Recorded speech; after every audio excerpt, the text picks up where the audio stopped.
Hey 3DMJers, this is Andrea Valdez, and you are listening to the 3D Muscle Journey podcast. This episode features Alberto Nunez and Eric Helms, and it's for those people who say, hey, thanks 3DMJ for the general recommendations for average lifters, but what about me? And now, we would never purposefully try to leave anyone out, but it's sort of just the nature of the beast. In our attempts to accommodate the large majority of weightlifting individuals who are knee-deep in the fields of strength and physique sport, we realize that often causes us to generalize to an avatar who is already interested, athletic, and of average body weight and build. But if you've ever asked yourself, am I too overweight to start my bodybuilding journey? Am I too old to begin this whole weightlifting thing? Am I too skinny to be a bodybuilder, or am I too unathletic to be a lifter? All those questions. If you got any of those, this episode is for you. And even though we sort of tackle this show by like one of those populations at a time, you should really listen to it in order and in its entirety, because the advice from Eric and Alberto really builds on itself and connects these typically thought of as non-ideal starting points together in many ways throughout the conversation. Also, if you have any family members or clients or friends who've ever felt these insecurities or pain points in their journey, we encourage you to listen and pass on the information, or maybe send them this episode.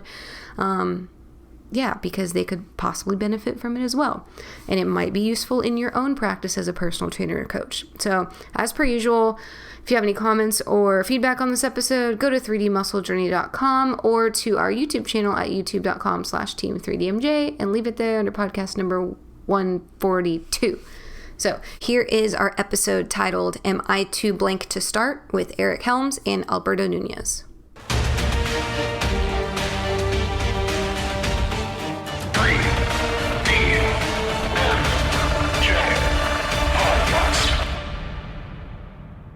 Okay, so out of all these, I don't know, they're not obviously special populations because I mean something different, but maybe in our world they could be considered a little special, like a little different. But I think the most common one that we get is people starting their lifting careers with their physique in mind who are mostly obese, but I think even just overweight. They feel like they should maybe start at a different place.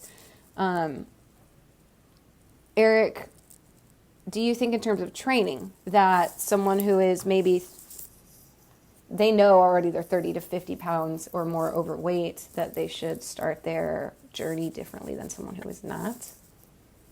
Yeah, I mean, I think for almost just the psychological side of it, you really gotta consider this as well, because if you are someone who is into physique sport and you're currently if you're substantially higher in body fat than you want to be, that probably means it's something you've been working on and you haven't quite gotten there. Contest prep is not going to make that better. You will get leaner than you've ever been in your life, but you'll really mess up your relationship with food, and you'll probably swing back really hard the other way, and it'll probably be a very harsh diet on the way down to get, if you have to lose 50 pounds to get into stage shape. So if I was approached by someone who was saying, hey, I really want to compete in bodybuilding, but I'm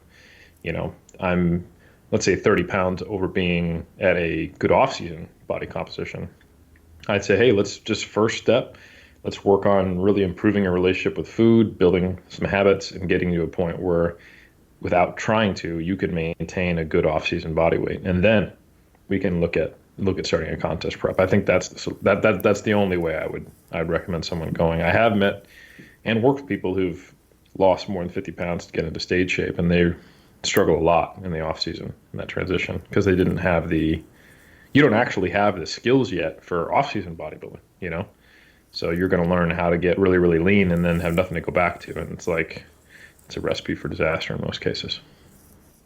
Okay, so what I'm hearing is if you have someone who wants to compete, but they are not just 30 pounds from like an imagined stage weight of someone of their height, but like 30 more pounds from that is something. Yeah, 30 over is I common. Think it's yeah, it depends on your height, right? So yeah. Like, and your stage weight. Like, I'm 6 foot and I get on stage around 180 pounds. Like, me starting at 210 is really no big deal, you know. Right. That's not perfect. I'd rather start at like 195, but I've done multiple preps where I've started over 200 pounds and things went all right. But I think if you are, if you're like 5'2" and you're competing in female bodybuilding and you're 30 over, that's less than ideal. I don't know if I would consider that someone with obesity but I think. Plot twist, I'm 30 over. I hung out mostly 30 over, just saying, and I'm 5'2". But and you also probably wouldn't be the same stage weight this go around. Yeah. But I think the maybe a differing factor is if I've already been lifting for a long time and the amount of muscle that I have versus someone who is like, whose body composition is very different at 30 over. Yep. So, that's a good point. Let's say you had a ton of, you have a lot of lifting experience, but you are just a really, really far over stage weight. I think that's a very different scenario than someone who is overweight and has just started lifting. Now you've kind of got two things that I would say contraindicate getting right into competing. Good word. I know it's thank you. I know it's with the new divisions now, there are some people who kind of feel like, hey, they can do my kind of celebratory introduction to fitness as like a bikini competition. And I think we've talked about ad nauseum over the years that's probably not a good thing. Like that's like you want to really establish some solid habits, a relationship with food, a love and an integration of fitness into your life. In this case, specifically lifting, and you want to, if you care at all about the competitive outcome, you want to have at least a couple years, if not more, of consistent lifting, not in a deficit under your belt for the purposes of bodybuilding before you actually decide to take the plunge. So you can imagine for all those issues we talked about, then pile on top of that, no pun intended, I'm also 40 pounds over like an off-season athletic body composition. Now we've got a lot of stuff. So like if I had someone who's like, hey, I've never lifted before and I'm 5'6" and I'm 250 pounds, I'd say, I think it's awesome you're lifting weights. Let's learn how to do that. Let's get into it and let's just lift weights and see what happens for a couple of years. And then let's work on maybe getting you down under 200 pounds and see if you can walk around with that without issue at 5'6". And then once that's just you without trying, that's your life, then we can look at you doing a contest prep. That's right. Because regardless of, like if we get contacted by anyone of any body weight, if they've never lifted or haven't been lifting, then it's kind of the same answer for everybody, right, Berto? Like you need to start lifting. Whether you think you're too skinny, whether you're kind of average, whether you feel overweight or obese, if you're not lifting, then this sport's kind of not gonna. Yeah, I just imagine like the entry, like it's just so much harder than, man, like pre-social media, because hey, this is something you want to try. You're going through your Instagram, and everyone not only looks amazing, but all the people that these platforms highlight, it's like they look extra amazing. Whereas like in the past, it's just like, I want to start up this gym thing. I don't even really know what's going on up in there, but even that's a huge step.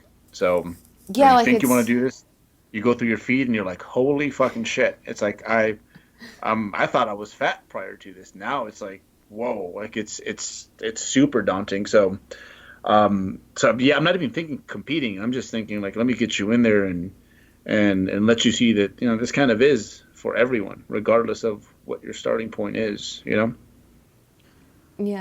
And the more you lift, the more, a lot of times I think the more an appreciation you get for what it takes. Because, like you said, because Instagram, and you see like a lot of transformations, I think it sways you for like the better or the worse as far as like where you think you actually are. Because some people will see like a 12-week starvation and they're like, cool, I can get on the bodybuilding stage then. And it's like a transformation.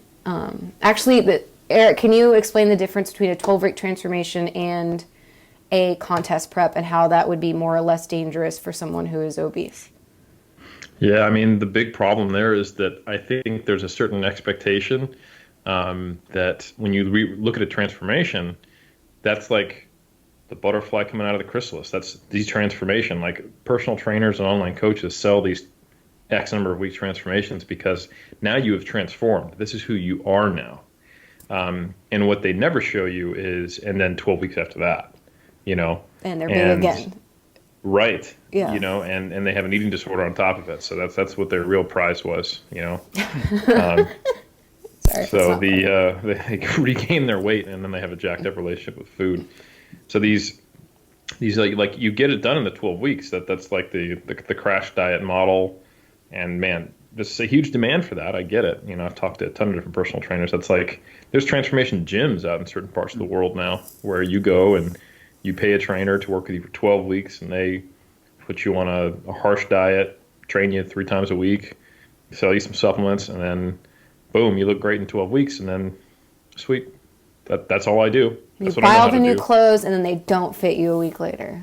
Correct. Yeah. So you have this wardrobe that you wore for, 1 month in February. For the photo shoot. Exactly.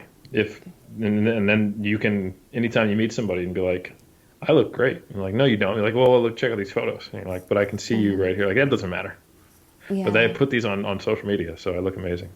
No, but I think in all seriousness, it's not like people go into it planning to, I only want to look great for this one photo shoot. I think they think that these transformations are permanent changes, and they don't understand that the nature of doing such a harsh, extreme diet and getting that lean in a 12-week period, even if it's nowhere near bodybuilding lean, is going to put you in a position where 9 out of 10 people are going to gain the weight back.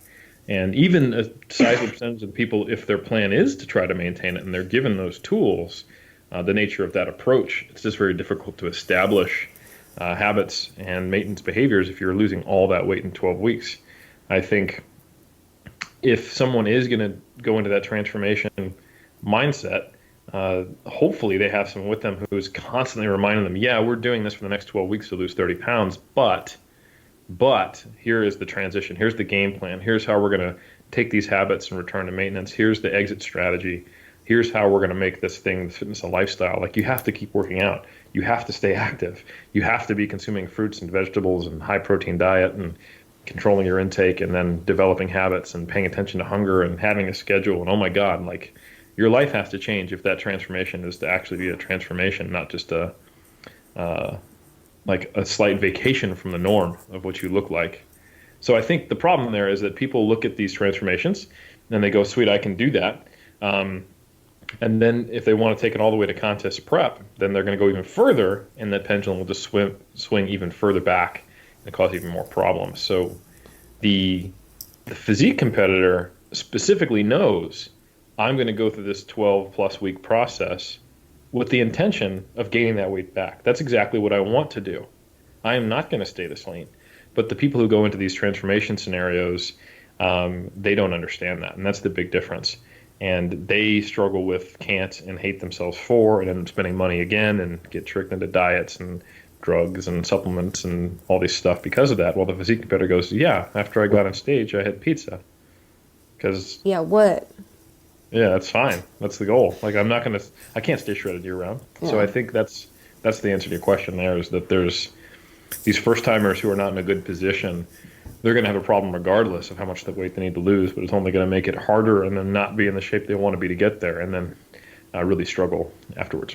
Right. Okay. So now that I think our listener hopefully understands that we at 3DMJ are really trying to create like a couple scenarios, right? Either. And I want to say thank you to our listener. We hope in 2020 we double our audience to have 2 listeners. We're going to get up to that. Did I say I get it. Our listener. It's like we have one. Not like your uncle's like, hey, so you got a haircut? Which one? Yeah. I think it's like in Men in Black, the bug that's like all the little bugs makes the big bug. So when I talk about the listener, it's all of our listeners making the giant listener.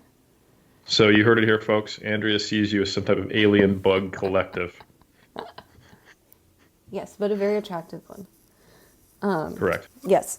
So listener, we're real smart collectively as an attractive bug, and there's basically two goals though, right? For us, like it's and our athletes, right? Because people will ask us this, like, hey, how would you guys handle? So we're going to tell you how we would handle, first off, either a physique competitor, so we have someone who is overweight / obese and let's take them either through, I want to be a competitor in the next however long you think that would take, coach, which I'm going to assume is years, or I want to be a lifestyle lifter / power lifter. I think that we kind of handle both of those kind of the same way. Like, I want to be as strong as possible while being pretty, like, I want to look like I lift, right? So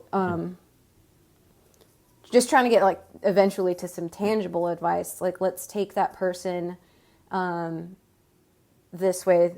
You can't see my hand, big listener, but it's this way to the right, which is the physique competitor route. So, Berto, you have a Skype call. You have someone who has been lifting because they're interested for at least 6 months and they want to eventually prep. How would you handle their training nutrition / protocol? Let's do that imaginary person first. See, that would even be like an option. I almost want them to pretend that doesn't exist, to be honest. Good because answer. we have all these other things that we need to work on first. Let's talk about them. And then we can talk about competitive fat loss, because that's basically what competing is at that point. Okay. And kind of just going, and this kind of goes back to what Eric said about the transformation. Like, they make it seem like they put you in some machine and you pop out looking this way and the other end. It's like, for a true transformation, if you really want to transform yourself, like, you're going to have to learn some shit. That's just how it is. And I think for almost any adult, almost everyone has some skill or some hobby that they're quite good at. And what you do is you tell them, okay, so let's just say this person's overweight. They've been working out for 4 months. They're seeking our help. And all they've really done is like World of Warcraft. So they're really good at World of Warcraft, right? I'd bring it up to them. It's like, okay, so what I know the stereotype. Someone's going to be so pissed. Anyhow, what if it's someone's going to be happy God that of this is War information for them. Okay. Now, you guys didn't get that I said wow. Oh, I get it. Oh, I thought you were. Hold on. Party folks. Wow. Yeah. That's. Thank you. I'll stick with it. But yeah, if I were to ask them, how long would it take me to be as good as you? You know, could I do this in 12 weeks? You know, they'd be like, well, hold up, no, let's start from the beginning here, man. You know, you're going to have to learn some stuff. Yeah, it's not just the action, but it's also like the taking notes, right? So first things first, I think if you want to be good at anything, you're going to have to learn about it. There's very few things that the passive route actually works. Like, very few things. And this is certainly one of those. So, almost when you're out of shape and you're just barely starting to, it's like you don't need a whole lot. That's the good part. It's like we could almost focus a little bit more on the learning aspect of things. And that's the right way to do it. But, I mean, shoot, I've been thinking of doing one more just physical thing like this next year, and I've been thinking about what it is that I'm going to do, and even I kind of get a bit ahead of myself, and I'm like, no, hold up. It's like you need to slow down. Most of the beginnings, it's not going to be a physical struggle. It's just going to be learning what is going on here and just learning to crawl before anything else. So no, the stage doesn't even exist. A lot of people, the majority of people, in fact, who I didn't know it was this way, but the majority of people who kind of look at the competitive physique athletes, and that's kind of what gets them going, they end up finding out on their own that the stage thing just isn't really for them. They're happy doing their gym rat thing, and yeah, they'll take a peek into that world, but it's for most people who are even the most hardcore of gym rats. They're like, nah, I'm good. I'm perfectly happy, and I've got everything that I wanted to get out of this fitness thing without stepping on stage. So no, we pretend there is no stage. Yeah, we have other things much more important things to do. Yeah. I agree with that. I think, you Andrea, you presented it as let's say they want to go the recreational lifter route or the competitive route. I think it's the same, huh? Bodybuilding is always came out of physical culture, the very original back in the day, 100 years ago plus. Iron culture? No, physical culture. I was trying to plug you. Culture. Sorry. Iron Culture is a great podcast, though, where we talk about physical culture. Oh, okay. Is that what happens there? It is. Nope. So there's the shirt. Okay. Yep. Anyway, so physical culture, like the first bodybuilding shows were saying, hey, check out all these people who live a fitness lifestyle. Here's what their bodies look like. Isn't that cool and artistic, right? And bodybuilding has followed that model, and it still kind of does follow that model because it's not like you can play bodybuilding in high school. You know, it's something that adults get into unless they get exposed to at a young age by a parent or a friend, or it's pretty rare that you're not in your like late teens, 20s, you're typically an adult when you get into bodybuilding. So you are someone who was lifting weights and then found this way to express it. And I think that because of that structure having always been there, it operates best in that way. Like if you just come to lifting from the start with, I just want to be a bodybuilder, I think you can end up losing some skills along the way. That was kind of for me very, very early. I decided I want to be a powerlifter and bodybuilder and identified with that stuff. And I came around at a time when bodybuilders were doing something very specific. In this case, if you fit your macros, right? So from the get-go, before I had established any kind of nutritional literacy, I started just tracking macros. And that resulted in a pretty big disastrous blowout of weight gain and probably what was diagnosable binge eating disorder when I finished my season in '07. While Alberto, for example, he went through a lot of different phases with his nutrition, and he started establishing habits step by step. Like, I'm going to track protein. All right, I'm going to think about weight gain. I'm going to think about this. Like, he kind of Lego block built his skill set, and he was much more prepared for like the off-season transition and some of the negative downsides that come with prep. While for me, I had nothing. You know, once prep was over, it was a disaster. So I think I would have been better suited had I not been so like uber focused on, hey, I'm going to do this. And that's a dude who was skinny going into contest prep. So, I mean, not skinny, but like I started skinny. But if you take someone who then also has the added, like they struggle with their body weight before they even got into the sport. Like all of my struggles just came as a consequence of the sport. But imagine that you have some struggles with your body and nutrition, and then you're going to go into bodybuilding. It would be what I experienced plus all of that. So I think it's really important if I had someone who is in this state where they're not objectively in the best starting position for bodybuilding, I'd be like, hey, let's not be, you know, Tom or Jane, the bodybuilder first. Let's just be Tom or Jane, you know, who is learning about physical culture, training, nutrition, and establishing a lifestyle that where you take your fitness very seriously. And then we go from there. We can decide if we want to, like Berto said, just be a hardcore gym rat, or we want to actually open that door and walk down eating disorder lane. That's AKA stage. Yeah. No, that's a really good distinction for the rest of the show going forward, because the populations that we're going to talk about, it sounds like, obviously, if the point of this podcast is like they all are starting in a not the most ideal place. So therefore, while a lot of our athletes, we do need to know, hey, do you want to compete or become a better lifter, lifestyle lifter, or whatever. For this particular episode, this whole want to compete isn't even an option because we need long game, right? So if we're not starting in an ideal place, basically anyone who comes to us in these special situations, it's like, oh, well, we spend however long we need to get you to the ideal place. Yeah, like we're going to talk about other scenarios, but in this specific scenario, this is a situation you can, I don't want to say fix like you're broken, but like if you have the specific goal of competing, to make you have the least likelihood of having negative consequences or to mitigate them, you want to be in the right starting position. And fortunately, this is one of those situations where you can do that. But like we're going to talk later about what if you get into the sport really like later in your maturation. Let's say you're 55 and you want to start competing. I can't be like, well, we're going to wait until you're 44. Because that's just not the way time goes, Good right? point. You know, like that's. So you can't do that. Oh. Yeah, I can't make you younger. But okay, so that was really good though, and important to get out of the way for all the conversations forward though. That there is no this hand or this hand. It's only this one. Okay. The tough thing though is from the coaching perspective, and this is probably useful for any of our listener who is our coach. Yeah, the listener. If you are an alien bug coach and you're dealing with these folks, a lot of the times the struggle is not necessarily just knowing to do that. Like, oh, I have the answer now. Easy. It's like convincing the person that. Yeah, I wasn't going to hear that. Right. When I started, I was not going to hear that. No, we're doing the eating disorder walk. for sure. Exactly. And I think the crux of that discussion is not just you need to get X number of pounds over stage weight for this to make sense. It's, hey, like, why is this so urgent for you right now? And if it is so urgent, you feel like if you don't do it now, you won't do it. Is that an appropriate goal? Because the stage is always going to be there.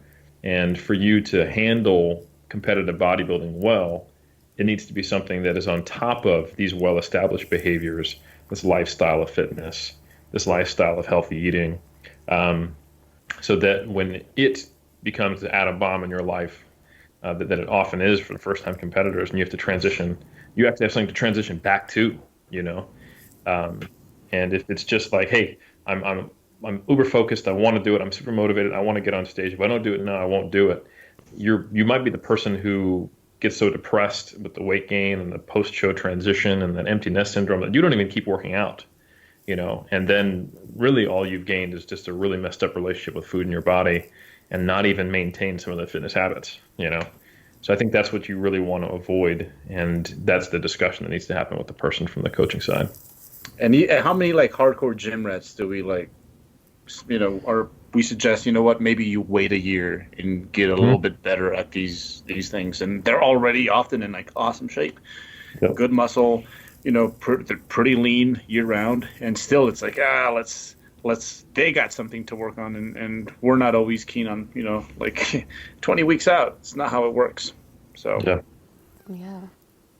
yeah, we almost always, like, man, I can't think of many scenarios where I don't want to, for a first-time competitor, where the expectations they have of what they think would be a good start are perfectly in line with what I think would be a good start in terms of their mentality, their habits, what they are tracking, what they aren't tracking. Sometimes they're tracking way too much shit. You know, sometimes they're coming from a restrained place to start a diet, you know. I don't want that either. Like, okay, great. You know, you used to be obese and now working very hard, you can stay at a normal body weight, and now you want to do a contest prep. I don't want you to have to work hard. I want you to delete MyFitnessPal and stay if you can stay at this body weight before we do a contest prep kind of thing, you know? Okay. So I think there's almost every first-time competitor is not exactly where I'd like them to be, because it can be such a disruption of life that I want them as well prepared as possible. So okay, no, this is good. This is good. It gives us like the next part to build on the conversation. So the jump off. The jump off, but then also, okay, so we're saying, all right, forget the competitive goals. That's actually if we are obese/overweight. What do we could shorten to double O. If you're one of them and you want to get to this ideal place that we talked about, what does that ideal place look like? Berto, then Eric. Let's do it that way. You with the beanie. I think it's going to develop over time. You know, I think initially I just wanted some pecs and some arms, and then eventually it's like, oh, you know what? A back would go pretty well with it. Let's start working these legs, right? So it's going to evolve. You don't even totally know what you want at first. You just know that you know, I guess in general, you just want to be a more fit person, you know? So they're just you lifting want to feel and better you're about observing. the way you look. Yeah. So I guess it's just, they don't know what they want. Like very often, like again, like we tell them like, nah, that's actually not what you want, buddy. Right. And this whole conversation actually reminds me of, Eric will remember this. Like you remember, he starts with a C, and he used to love my my journals on the bodybuilding.com forums. And are you not going to say his name? No, I'm not going to say his name. I'm not going to throw him under the bus. But I remember for I a was word that starts with a C, it's called client confidentiality. But he would be all up in my journals, and here I am, like 6-7 years into this, like pretty hardcore, and he'd talk about like how I want to be just like you, and how you're my hero and you're my motivation. I'm like, this is just not what you should even be looking at right now, to be honest. Like you just got to survive this barbecue that's coming up this next weekend, and let's start there.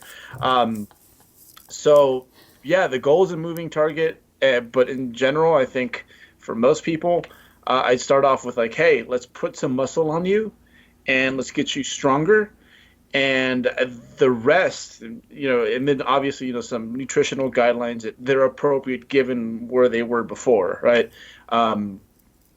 You do that, and let's just kind of commit to that for a while. It's not going to be perfect, but you're going to be pleasantly surprised in regards to how much of what you want you get from just doing this, and how some new goals might have popped up, and some goals that you thought you wanted are like just completely exterminated at this point. So yeah, it's like asking, it's like when you're in first grade and you're writing about like what you want to be when you grow up. It's like you really don't know what it is that the end goal is, but you got to get started. That's what I wanted to be. Yeah. And here you are. I am not a zoologist currently. Oh, right. It's a perfect example. Well, just like I'm now currently an FBI agent. FBI agent, that's right. Berto, what about you? He is. He just can't say it. What did you want to be when you grew up, Bert? He has a little pistol. Shoot. I think I wanted to be a bus driver. That's so perfect. I just remember they'd have a big old wheel, and it's like they're. I feel like Andrea and I didn't accomplish something, and you really overshot it. Like Andrea and I, zoologist, FBI agent, and our parents cry because we flex and not enough clothing on social media. And here you are, you're like, Mom, I want to be a bus driver, and she's like, really, Alberto? And then you eventually own your own business. She's like, man, you really overshot.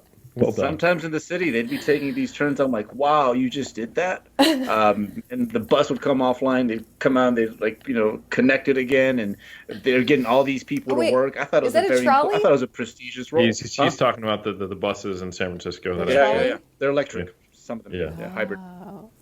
They don't even need a driver. They're attached to a thing. Man, we got off track. No pun intended there. Do you hear that? Nah. Man, we're missing all your... You need to be way more obvious with your jokes. We're way too dumb over here to get to far reaches. Sharp. He's recovered. That's right. Eric wasn't this funny 3 months ago, y'all. Sharp as a dull knife, baby. Okay. So... Ideal, I know. But I was just trying to. What was refreshing? The ideal that we're trying to get to from overweight obese has not been lifting more than 6 months, but we would like to put ourselves in an ideal position to either continue our lifelong lifting career and maybe also compete. Ideal position. Yep. Okay, got it. So I have 1, 2, 3 points to bring up on this. That's how many licks it takes to get the center of this question. I just got these done. That's a throwback for you. Nice. Thanks. Very nice. It's Christmas. For the listener, we've got some amazing, well-painted nails. Thanks. I just got them done today. With texture and red.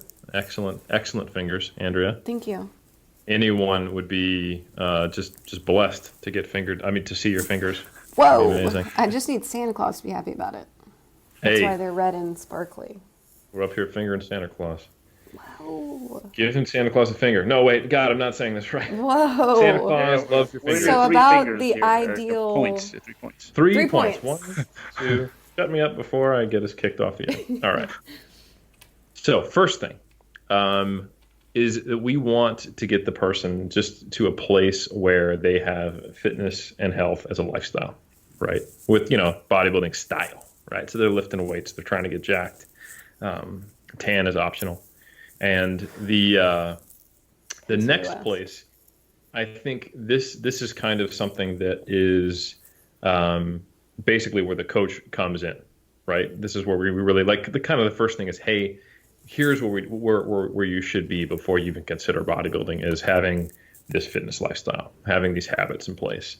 Obviously, there's going to be some guidance there. We can help you, but what that looks like for you is going to be super individual, but it needs to be just who you are and what you do to some degree, right?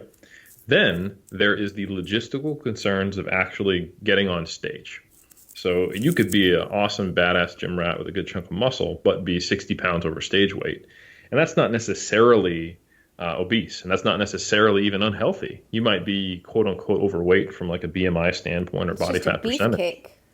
Yeah, but if you're thick with two C's and your blood work's good, you're happy, you're healthy, everything's all good, and you've got a chunk of muscle and you lift weights and eat a high protein diet with a fair amount of fruits and veggies, that's great. And you don't necessarily ever need to do anything more than that. But if you do want to get on stage and look the part, then that's not where you want to start.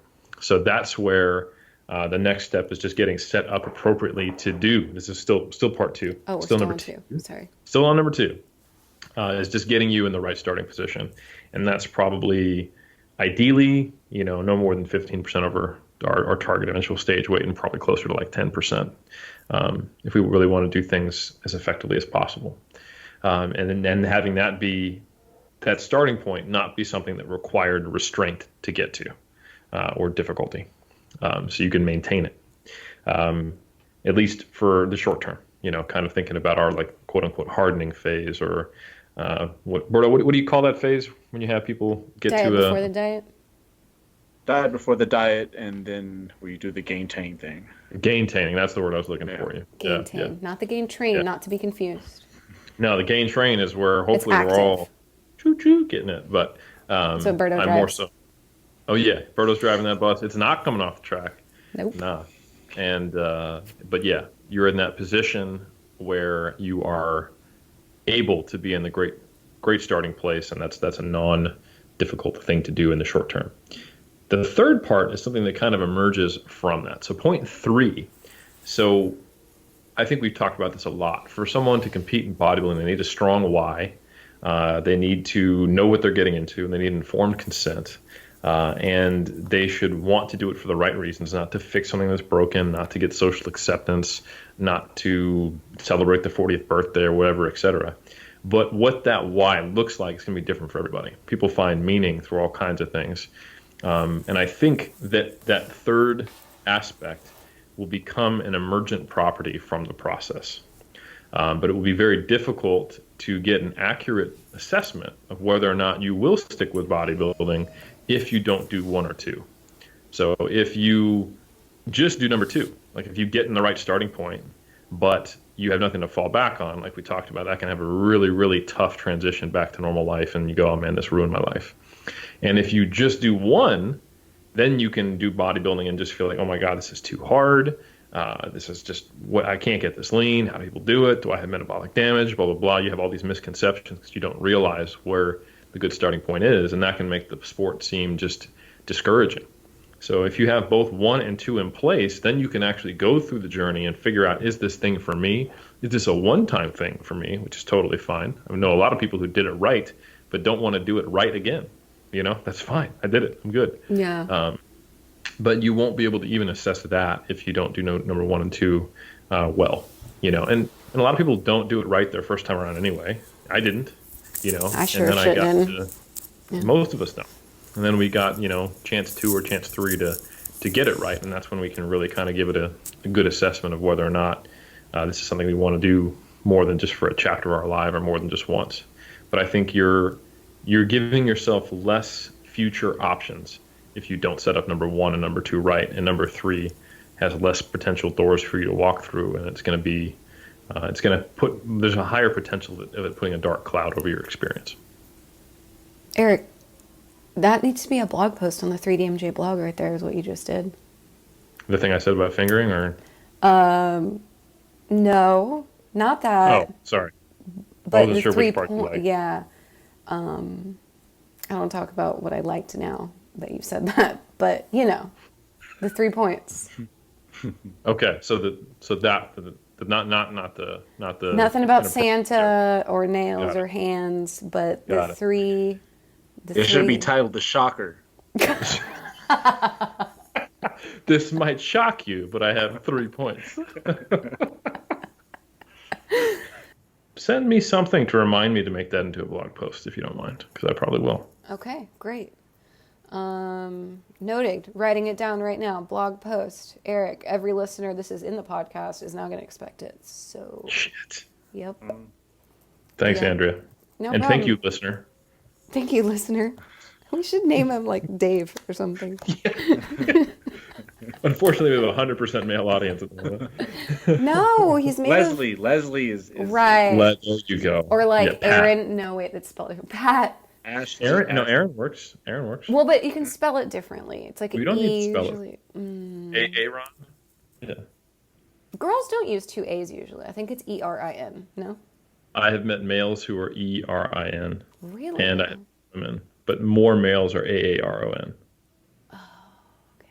But we don't need to spell it, or it can be Pat. I like Pat. Courtney. Courtney's Chris. one. Pat was the Saturday Night Live one, though, right? It's Pat. Yes. It needs to be Pat. Our audience. I'm down Wait, with some SNL throwback. our listener is Pat. Thanks, Has the Pat. little curly hair thing. I've got a great Goo. upcoming blog post for Pat. A shocking 3-part blog post. Okay, we're never going to finish this episode. All right.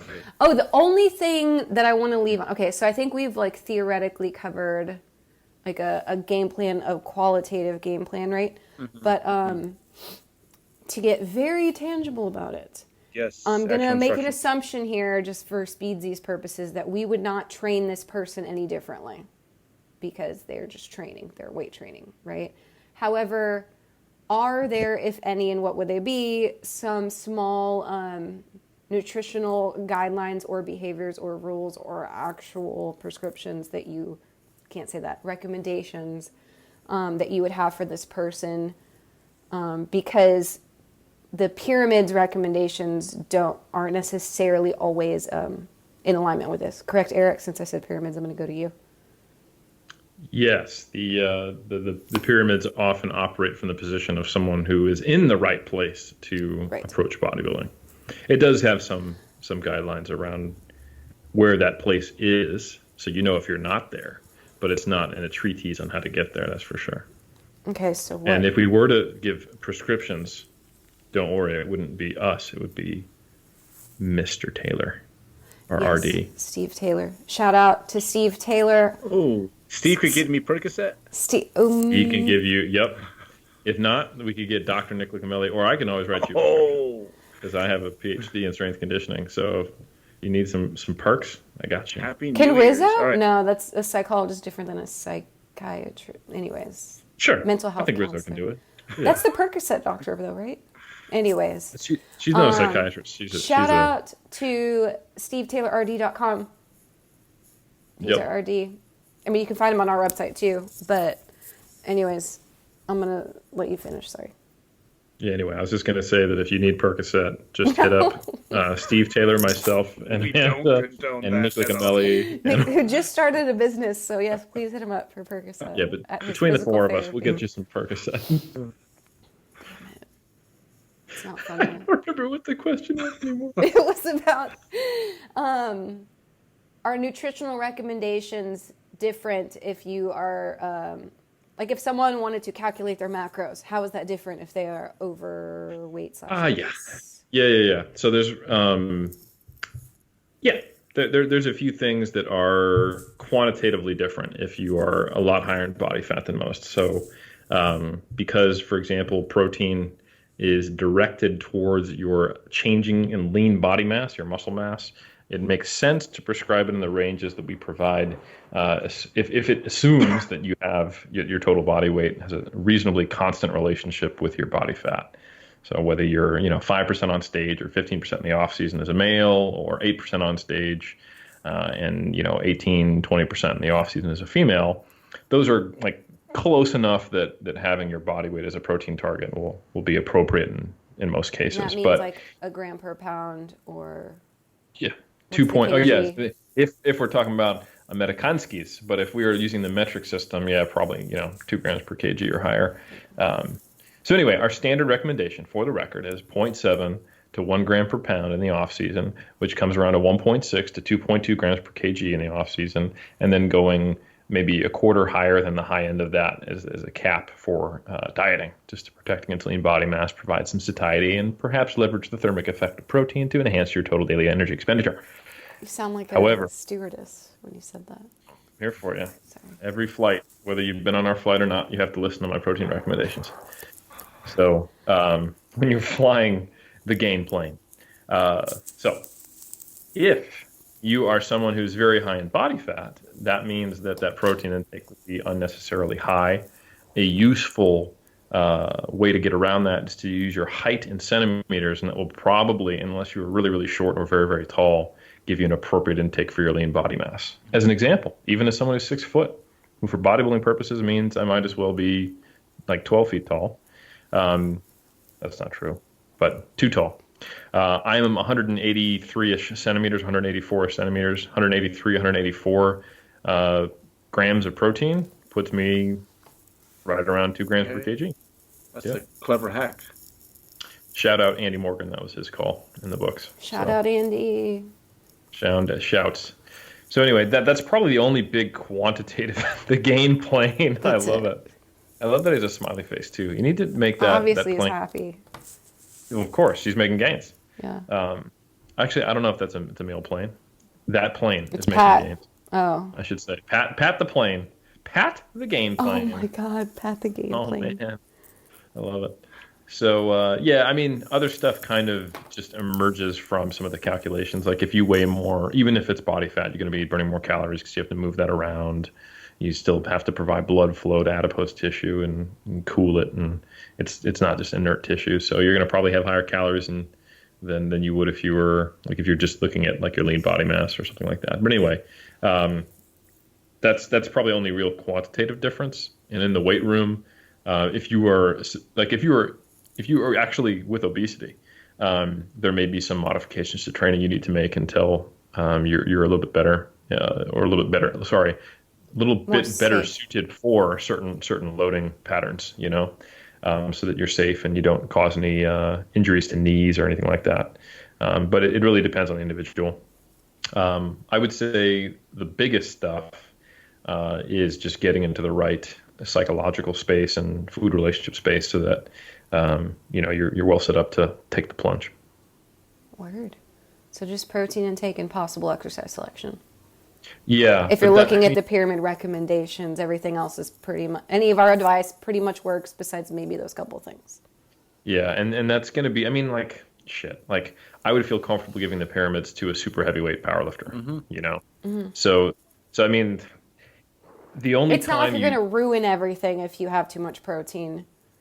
Right. Like, and I'm more thinking like the exercise selection thing. Like, for example, the only time someone with obesity runs into issues with some of these loaded exercises is when they don't have the muscle mass to go with their current status. And then it's more of like the impact. Like you wouldn't give, plyometrics to an untrained person with obesity. You wouldn't give like lunges or some things like this because they currently are already in a very loaded state and they're probably relatively sedentary because they're not in shape to move that around. So you want to get them to have an appropriate level of lean body mass to support their fat mass, which if they're active like a powerlifter or a lifter, if you're lifting, that's going to take care of itself. So anyway. That's it. Anything to add, Bert, before we move on to our next population? No, chances are if they're overweight, you don't need a whole lot of training, to be honest, because like how did you get there to begin with? It was probably, like Eric said, because you're sedentary. So I think especially with those folks, it's important to not do too much too early. And yeah, it's being a noob, especially I think that sort of noob. It's like being really pale and trying to get a tan. It's like you're not going to need a whole lot. Like you're doing yourself a disservice if you put 10 minutes on that tanning bed. So you got to be careful. Yeah, don't burn. Because you can burn. Yep. That was a really good analogy, Berto. I'm really proud of you for that one. It was. Yep. Overtraining's a sunburn, folks. Same thing. Okay. Well, they both follow the gas model. I don't get it. General adaptation syndrome. Okay. Andrea Valdez, folks, masters in exercise. She thought it was a fart joke. Yeah. So they both fart? Is that the third? Yeah, the other two. No, it's the third time Eric stumped me this podcast. Yeah. Just throwing curveballs left and right. That gas I got though. When he didn't get it past me when he was dieting. Start starving right now. I've convinced you guys from my 9-month diet that I'm stupid. This is good. Not stupid. Less. I'm I'm less dumb now. How about that? You're less direct. You Eric flirt just with said us if y'all don't a have a little PhD, you're not more. smart. That's what he said. Interesting. I like that. I was actually saying that when I diet, I'm dumber, but we could take it as you need a PhD to be considered smart. I'm good with that. Now he's flirty. He used to be like, "Hey, Bert, let me grab your butt." What? Yeah, there was no foreplay. No, it's just I don't have the energy or the time to make a joke. All right. So, what's the question? You need to lose weight before you decide to lose weight and be fine with having lost that weight. Boom. Boom. Next Okay. question, Okay. Andrea. Okay. Dieted. Okay. We're on. That's how a couple months ago. Stop yelling at me. Okay. Thanks so much for listening, guys. 3DMJ prides itself on keeping this show, our blog, and our YouTube channel as free and relevant sources of information for our community week after week. We also release additional free video courses as often as possible at 3dmjvault.com. If you'd like to help support our mission and our work, please consider becoming a monthly patron of our endeavors. Go to patreon.com/team3dmj and donate a couple dollars per month to our cause of helping educate and grow the drug-free bodybuilding and powerlifting communities worldwide. You can definitely choose to donate more, and if you do so, we'll send you a discount code for future use on any of our paid products, but any little bit helps, and we appreciate your monthly support in any amount that you see fit. So again, you can start assisting the team at patreon.com/team3dmj. That's patreon.com/team3dmj. Thanks so much for listening and enjoy the rest of the show. Now, we could either, I think it'd be best to just go straight opposite of that. So. What if you're too lean to start a contest prep? Not too lean. Not the same. But your starting position is less than ideal in a different way. So now we're talking about people who also have been lifting less than 6 months, which is not very long at all, and appear to not have very much fat or very much muscle, and that's sort of their typical pattern in physique up to this point in their life. So they haven't responded in this first 6 months in a manner that they would like to yet. So how do we help out someone who is smaller than... A low responder to resistance training, apparently. See, that's the thing, right? So maybe that's a good place to start. Are they low responders, or they just have never lifted? Okay, so maybe someone who's just hasn't also World of Warcraft, but just didn't eat as much. Wow. Well, the skinny fat is more common now because Bert it used said to it. be. You're just allowed. You're just going to throw out these vicious terms and ingraining our body image. I think it's a very PC term because everybody, it's like we all agree on it. We know what it. Urkel. Yeah, that's what we call it, right? We could give examples: McLovin, Urkel. Urkel's just skinny. Yeah, Urkel was just. But see, the thing is, you don't see that no more. Urkel, like in today's world with all this food, Urkel would have had some body fat on him, most likely. Who else is an example? Minkus from. Oh, what was he? Was he Boy Meets World? Yeah, he was just thin. He was just thin, and that's just becoming less and less the case. I think a lot of these people who have this issue 20 years ago would have been just thin, but that's a lot of people's starting point. So makes this. Did we agree on McLovin? Yeah, McLovin's not bad, but can we give some examples? I think here's the thing. Sure, I'm not a huge fan of the term skinny fat, but there's not really a great term that describes what we're talking about. Everyone knows when we say the word skinny fat what we mean. So someone who is not high in body fat, but is definitely not skinny, but is also low in body weight due to a low level of lean body mass. Yeah. Just not a lot of mass in general. Not a lot of mass in general, and the proportions aren't that favorable for the goal of being muscular and defined. Okay. Some are hard gainers, and some just haven't gotten really to the first couple steps that would show. And you know what? Some people, I think, falsely think they're skinny fat when it's just bro, you just haven't eaten enough. Let's not crank that up a little bit. Yeah, that's the thing. Like, it's really, really common also these days for someone to want to be shredded and want to be lean and want to have definition and want to have I abs. want to be big, And well, they want to jack. look muscular. And when they like they'll post a picture, they'll look something up and they go, that dude's shredded. You need to like abs are made in the kitchen, you know? So if they don't get the right information first and they know, oh, if I want to look at that dude, he just did a diet. He looked like that because he dieted. And that is true if you're just looking at what change occurred in the last 12 weeks or something like that. But if they don't know, oh shit, he lifted weights for 10 years before that, and they Yeah. don't do that piece, then they're going to finish their diet and be disappointed. Yeah. Okay, so McLovin, but wants to look like a fitness model, maybe further, maybe compete, maybe get bigger than that, but like wants shape, but like 20 pounds of shape. Let's say that. Yeah. Okay. That's just creatine. That's all. No, stop it. Don't give people hopes like this. Don't.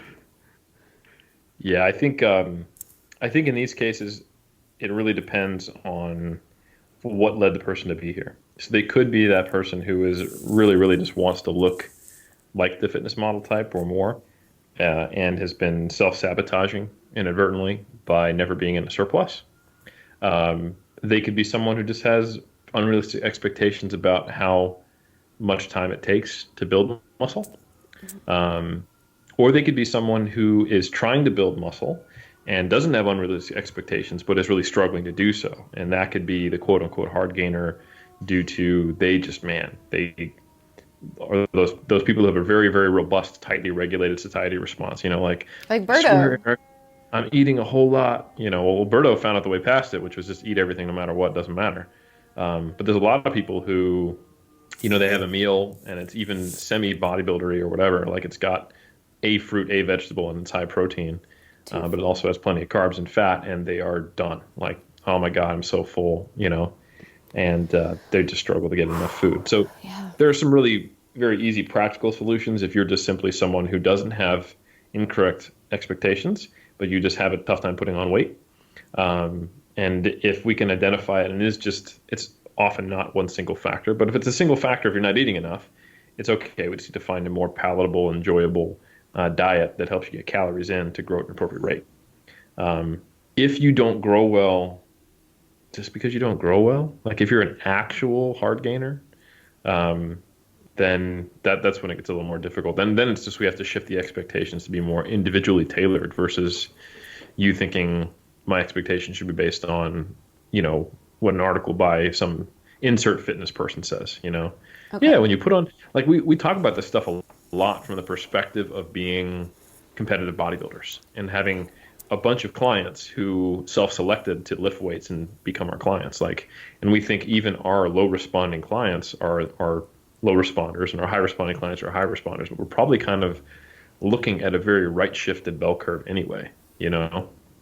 Like if we go, yeah, someone with average genetics, if they're, you know, 5'8", you know, they're going to be 155 pounds on stage. But there might be some people who after 5 years of weight training and being at 15% body fat at 5'8" as a male are 155 pounds, not on stage, you know.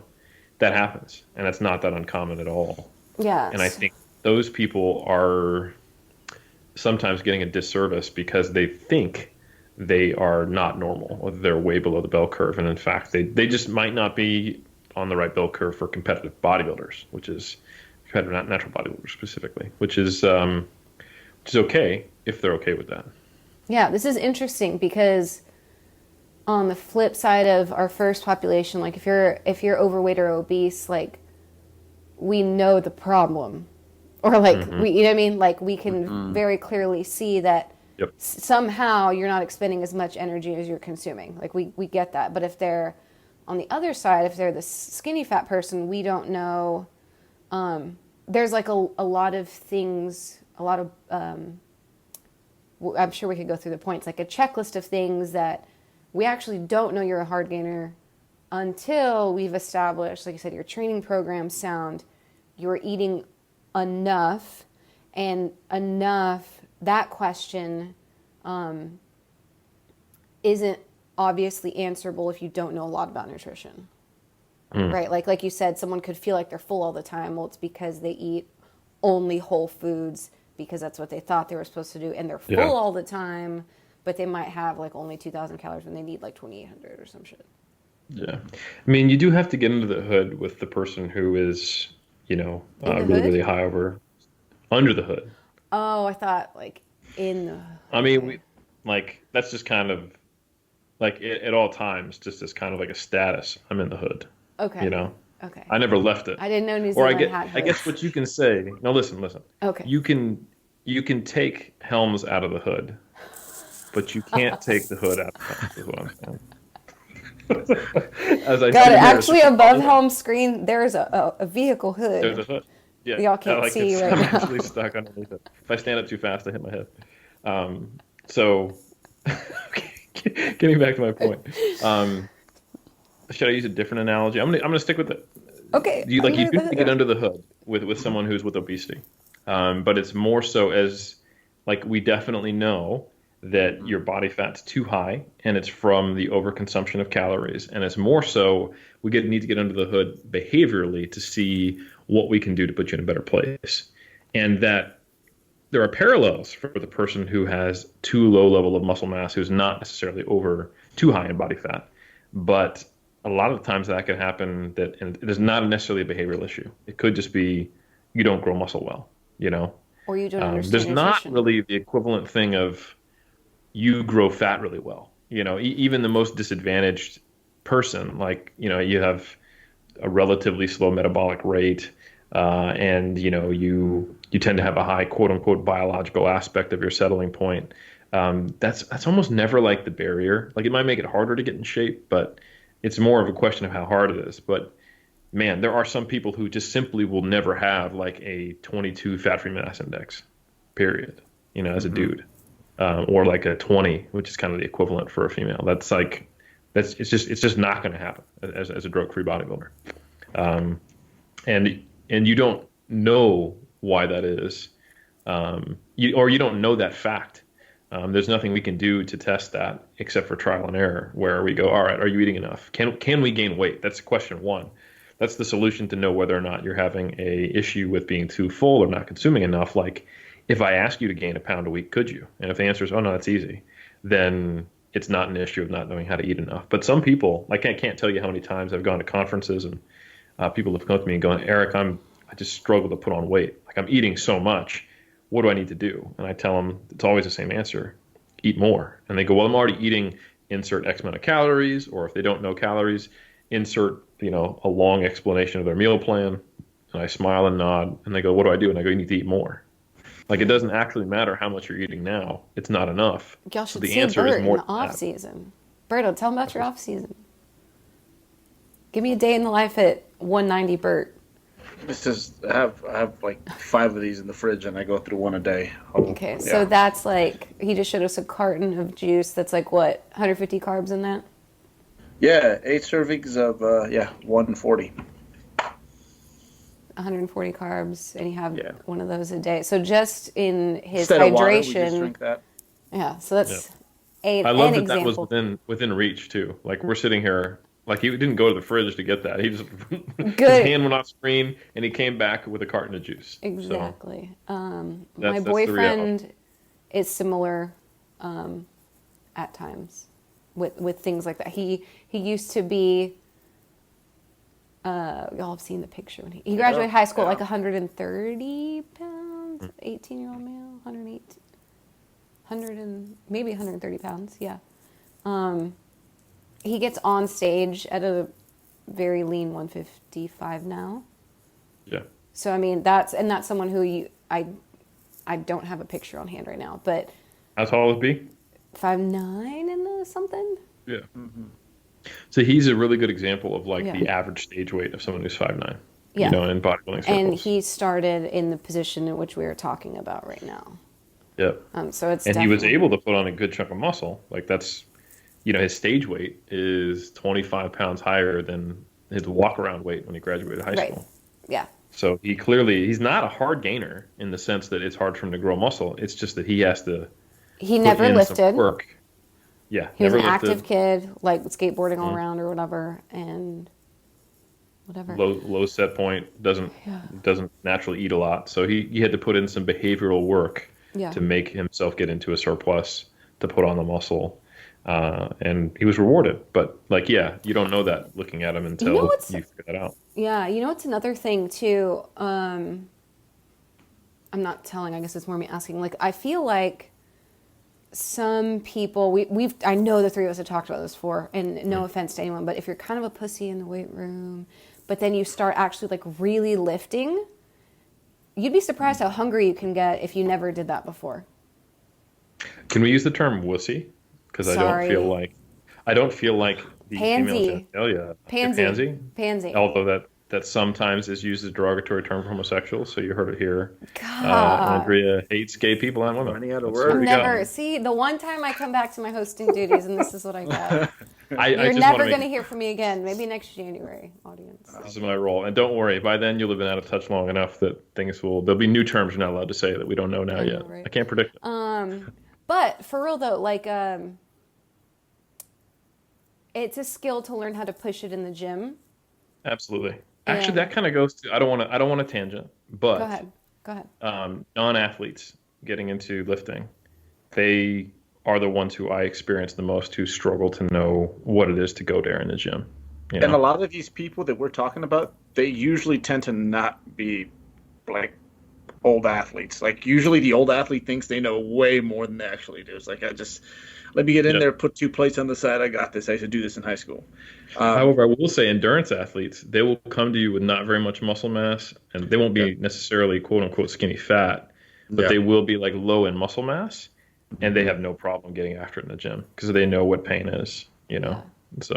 But I feel like that you tell them bodybuilding isn't a sprint, it's a marathon. They're like, screw you, a marathon's a marathon. Yeah. You know? How rude. Yeah. How dare you not let us continue to think we're cool. Okay. Yeah. But just, I think that is, the harder you lift, the hungrier you get. I don't know. Yeah. Like Berto has a harder time eating. He talks about all the time, harder time eating when he's not training. I mean, we all do. But post hard workout hunger, you should be pretty ravenous if you're not trying to lose. You know what I'm saying? You know, it's a funny thing, actually. High intensity acute exercise can blunt hunger. Not in everyone, but in a lot of people. But for like an hour or two, right? And then it hits. Correct. Yeah, that's what I'm saying. Like it should, but it depends on like, you know, like if certain people, like I said, they just have those really, really strong satiety signals, you know, and that acute thing and their behavior, like if they train right before dinner and then they eat dinner and they don't want to eat anything and then they don't normally eat before bed, and next thing they wake up really hungry and they have breakfast. Like you can find these kind of feedback loops that lead someone to be lean. Mm-hmm. But anyway, you're right. Growing muscle makes someone hungrier. Like if you look at every single study that's ever been done where the researchers don't intentionally modify the energy surplus or the intake of the participants, and they just lift weights, you typically see one of two things happen. Most of the time, they gain weight and body fat percentage stays roughly the same, meaning they gain both muscle mass and body fat, or their weight goes up just slightly or stays the same and body fat percentage goes down if they put on muscle. So, you know, typically people are you naturally get into a surplus from lifting. Yeah. What were we talking about? Okay. Oh, go ahead. Other reasons someone could be a quote unquote skinny fat person. Okay. Not understanding food. I mean, it all does boil down to like not eating enough. But like you said, it's like a sneaky thing to find that out. But you did say that it was like a few minutes ago. You were like, can you gain weight? And it's almost like, hey, bro, if you want this to, I'm sorry, or lady, how dare we? How dare I? Bro or sis. Yeah. If you really want to put on muscle, like, how about you try to get fat for a month and then you'll know, right? It's just a month. Yeah. Yeah, the question to ask yourself to know whether or not the issue is you're not eating enough is, can you gain weight? You know? Yeah. Not and actually get that fat. Eliminates, but you'll not correct. Can you put on weight? And then you know, then the question is, all right, well, when you put on weight, is it all body fat? And if the answer is, yeah, it seems to be mostly body fat, and I'm still early in my stages of lifting, then there's one of two options. If it's early in your stage of lifting, where you should be able to put on muscle pretty easily, either your training is really poorly constructed, or you are a true hard gainer. You're going to have trouble putting on muscle mass. Before, like we just said, like try to gain weight for a month, but it might take you longer than that to see changes in your muscle mass. I would say for a relative newbie, 6 months of being in a surplus, doesn't need to be a big one, and seeing some change in scale weight and lifting hard and progressing in the gym, if that doesn't pretty noticeably change what you look like, male or female, in my opinion, then that probably means that, like I said, either your training's trash or you're disadvantaged as far as muscle growth compared to the average bodybuilder. Right. PSA, we have, if you're not sure if your training is trash or not, we have totally free programs. I say we, it's from the Muscle and Strength Pyramids. If you go to the Team 3DMJ Instagram, in our story highlights, you can find beginner, I don't know what that is, but a beginner or intermediate training programs, and you swipe up and it takes you to them, and they're housed on the rippedbody.com website, which is our co-author Andy's website. Or, you know what, SteveTaylorRD.com will probably help us out and link it in the show notes, because it's a team effort to get you all the right training programs. Also, timeout, Bertito here has an intermediate bodybuilding program as well. Through Kaizen. KaizenTraining.com also will be linked. This is past the noob gains. We're talking about the noobs. Sorry, okay. Noobs, go to our story highlights at our Instagram. There you go. And if you do one of those, if you do the beginner program for 6 months, and you're eating enough, like you're seeing the scale move. If you're gaining a pound a month at the least. Word. Okay, I like that. And then your physique doesn't change except for you get higher in body fat. That's when I think you need to shift your expectations. Berto, I'd love to hear your thoughts on this, because I know you've mentioned a number of times some of the things you enjoy the most as a coach aren't necessarily working with the Bo Jacksons of the world, but they're working with the people who don't necessarily have. You coach Bo Jackson? Bert. Yeah. Wow. Baseball thing? Yeah. It's throwing him the balls and stuff, yeah. Bo knows bodybuilding. Yeah. Wow. Shout out, Bo. He listens to the podcast. He's part of Pat. Bo and Pat, yeah. But yeah, you mentioned a number of times, like helping folks who are not necessarily gifted for bodybuilding makes progress is very rewarding, because it takes probably more skill and collaboration and attention. Yeah. Yeah, and talking about like the whole educational aspect of this, man, that's the complete experience. And I think if that is where you're at, that's probably it's a more enriching experience. You're gonna have to get more things right, and I think what ends up happening one way or another, like if you end up getting yours and you really end up enjoying this lifting stuff, you end up helping other people at some point, like whether it be a significant other, a sibling, a parent. You're going to be way more of service than someone who just kind of had it easy. So, the educational aspect of like this lifting thing is you're going to get so much more of that, because you're going to have to be, you can't make as many mistakes as most people. On the coaching end, that's where I learned a lot more. Like when it comes to either someone who is like really gifted, or maybe another coach who knows how most everything works, they just need someone to help guide them right. Like those are pretty straightforward, and those are the high profile case studies that almost everyone sees online. But when it comes to these other folks, and they're just trying to get a little piece of the pie, like those are the ones that when we make a breakthrough, it's like, yes. And not only did we learn a whole lot, we got ourselves some muscle, hey, we got a 4-pack, but also just so many other skills that you learn through that. The whole say no to instant gratification thing that you can apply to other things in life. And to me, like it's one of the best things about this thing we do, is it just, it fits in with a lot of other things that we should try to do in life.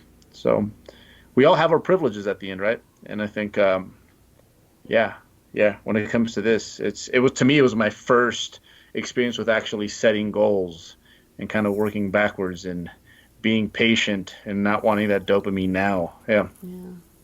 Can't drive the bus right out the gate. Yeah. Yeah.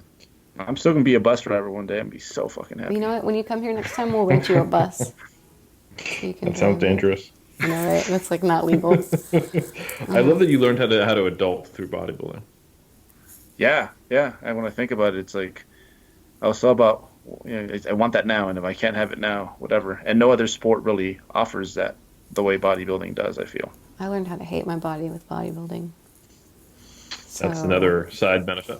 You know, yeah. you can't have people too confident out Keeps there. you humble. Keeps you humble. Yeah, no. And Keep your Can't have clothes people on, girl. actually Ain't no one appreciating wanna their see body. honestly, though, think about it. Like, we're talking about these, like, difficult populations or whatever, but, like, Berto's the only one I know who didn't have, obviously, a relationship with food or their body messed up for a while. Like, from all of us who didn't, like, if we started more than 5 years ago without, like, we Even all when I had was fat, I thought I was pretty delicious looking. a snack, fat snack. Yeah, yeah. But I mean, this did fill a void for me. I mean, it was the adult thing, and then instead of having, I couldn't buy expensive clothes. I'm like, you know what? I'm gonna be freaking jacked, and that's gonna be my thing.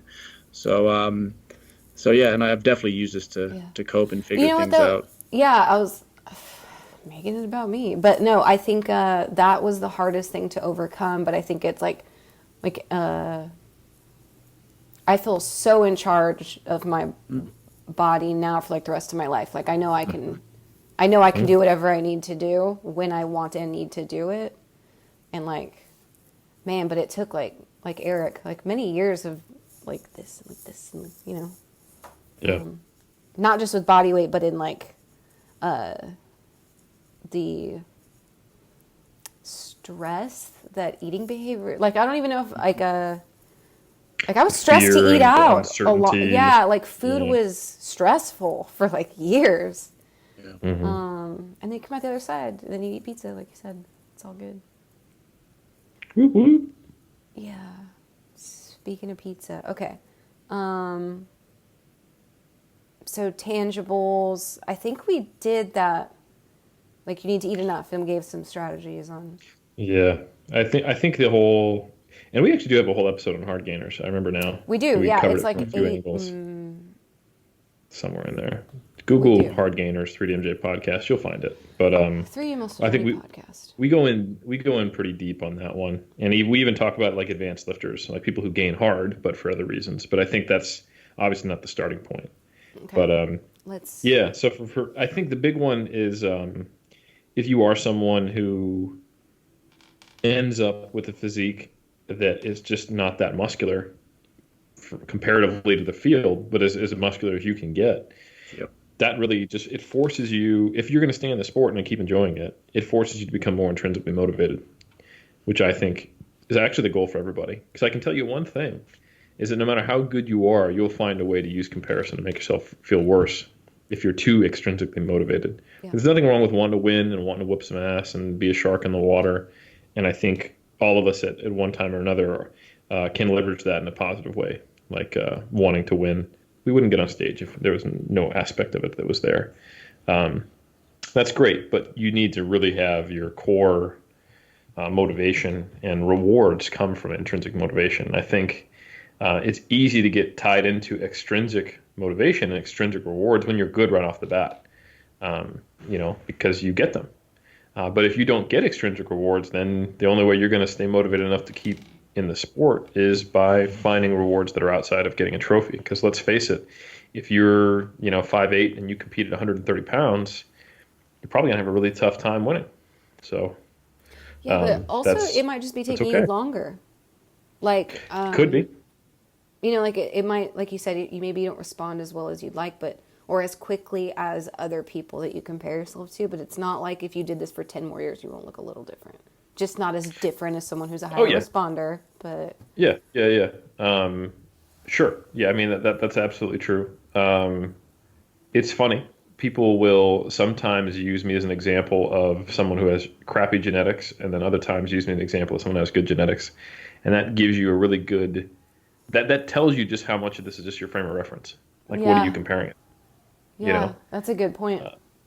And like I would say at the very least, if I'm going to compare myself to who I compare myself to, which is I want to eventually be a competitive pro natural bodybuilder and like doing okay in the pro ranks, then yeah, I don't have the greatest genetics. But if I'm just average dude on the street, doing all right, you know? So I know that for me, as someone who didn't walk into my first show and win everything, and just blow people away and had no trouble getting in shape, Yeah. that has forced me to be more intrinsically motivated to my betterment. So it's not just if you look at it as just being dealt a shitty hand, um, then maybe you need to get a little more maturity with your relationship with the sport, I guess.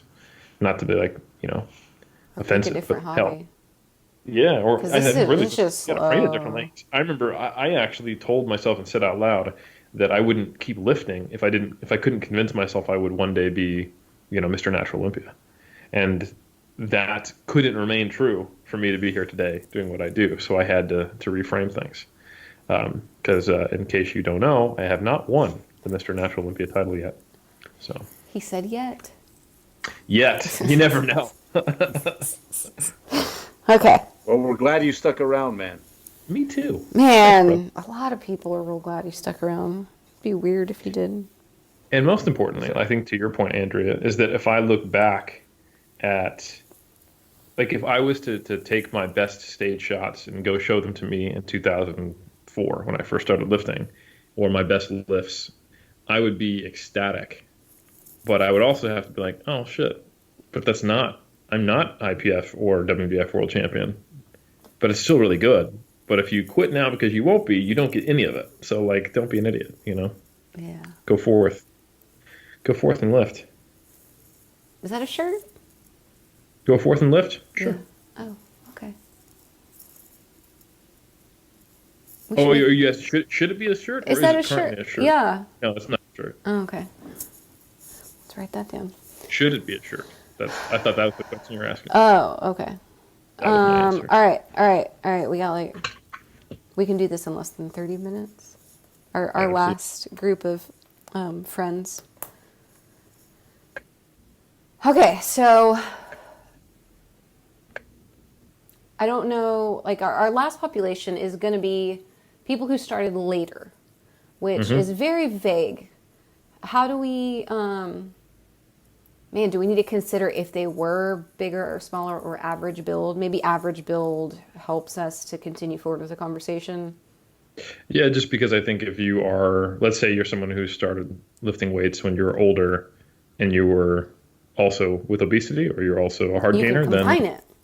exactly. You Combine information. all applies. Yeah. Yeah. Okay.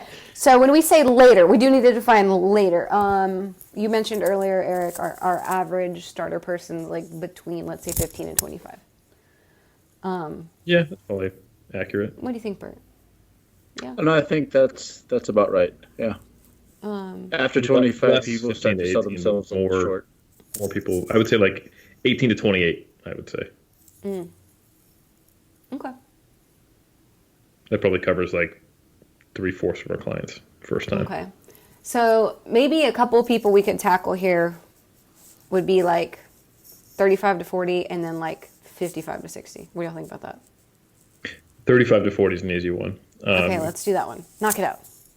So the cool thing about bodybuilding, even powerlifting to some degree, is that, especially drug-free, is the age factor, like where age starts to limit you, comes relatively late, close to how long it takes for you to reach your peak performance. So a recent study came out where they compared Olympic lifting to powerlifting, and I'll explain why this is relevant. And peak performance occurred in weightlifters in their late 20s, and it occurred in powerlifters in their mid 30s. So the reason being, number of reasons probably, but the powerlifting is not that velocity dominant. It's a very force dominant sport, and your ability to produce velocity starts to decline after your 20s, or at least your capacity. Like, again, like if you start Olympic lifting at 70, you'll get faster because you're not at your peak capacity at that age. But it's kind of the intersection of how quickly you can make progress in a sport, along with where is your Where's the glass ceiling? Like physical maturation. Exactly. So in powerlifting, it seems that probably, maybe it could be more or earlier once we get more participation and people starting earlier. You'd be anywhere in your mid 30s to early 40s. Can be still world class if you have the potential to be that. Even starting late. And powerlifting is incredibly muscle size dependent. Like if you look at the relationships between cross sectional area and raw strength, not like velocity type performance, it's super, super strong relationship. For the listener, cross-sectional area is like how big your muscles are. How jacked your shit is. How big are you? How big your muscle is. Bigger muscle is a stronger muscle. So imagine that you don't even have to do anything with that muscle except just flex it. I think the ceiling goes up even more. The point at which you can't build muscle, or your ceiling is limited by how much muscle you can gain, probably comes even later than that. And I don't have data to back this up, but I can tell you that a lot of the physiological processes which would interfere with hypertrophy come quite late. Like we talk about anabolic resistance to protein intake. For one, that probably has to do with being sedentary to some degree, rather than just being old. Because there's been some data out of I can't remember which country in Scandinavia where they weren't able to replicate some of the data that came out of the States, where older individuals needed a higher protein dose to get an MPS response, muscle protein synthesis. And what's really common in the States is that the older you get, the more sedentary you get, but that's less common in Scandinavia, where it's a much more active culture, and it's a society built to be more active, I should say. So anyway, that's not a definitive thing. It still needs to be confirmed a bit more. But when you look at the point at which testosterone levels in men start to drop to the point where it actually matters and might be below the normal physiological range, it's pretty late. And then just from anecdotal reports, like I can tell you, we were just at WBF Worlds, and I'd say the average age, looking at the men on stage and the women on stage in the pro division, mid-30s, and I can think of many examples of, like, Marshall Johnson lost by 1 point to Doug Miller when he was 54 in the overall at IPF in the Orton Cup. Another good example would be Leroy Perry. I think he placed second to Martin Daniels in the mid-2000s when he was 50 in the heavyweight class. Clarence McGill was winning titles in his late 40s. Jeff, at 48, just placed sixth in the most competitive WBF Worlds I've seen, and also won an NGA Pro Show and placed second to a world champion twice that year, or this year, I should say. It's still 2019 while we record. And there's many, many examples of people in their 30s, 40s, and early 50s who are highly competitive in bodybuilding. And here's the thing. It takes, realistically, doing things right, 5 to 7 years to build the vast majority of your muscle mass. Now, to become peak competitor as a bodybuilder takes longer than that, but a lot of that has much more to do with figuring out how to keep it all when you diet, getting a better relationship with food, ingraining habits, and becoming a better student of the sport, I should say. So, I mean, let's say it takes, if you're really focused and you're mature, which by definition you are, if you're someone starting late, let's say it takes you a decade to actually figure out how to do this bodybuilding thing optimally and put something very close to your best package on the stage. That means if you're starting even as late as 40, there's a good chance that when you're 50, you'll actually hit your peak, and there's nothing wrong with that. Another example that I forgot, the classic, Dave Gooden started lifting weights in his 30s. And he, at the time when he retired, had won more prize money in the WBF than anybody else, and was competing in his early 50s. And they call him the Shredder. Like, what? Called him the Shredder. That's right. That's how you know you've won life. You're pretty damn lean. Got a nickname like that. Yeah, and there's just a ton of examples like that. I can think of so many people competing well into their 40s and sometimes their early 50s. And I don't mean competing like they got on stage and they got a participation trophy, like top 5 WBF Worlds. Yeah. Many. A decade's nothing. That sounds weird, but whether you start that decade at 18 or 30, like, yeah. Yeah.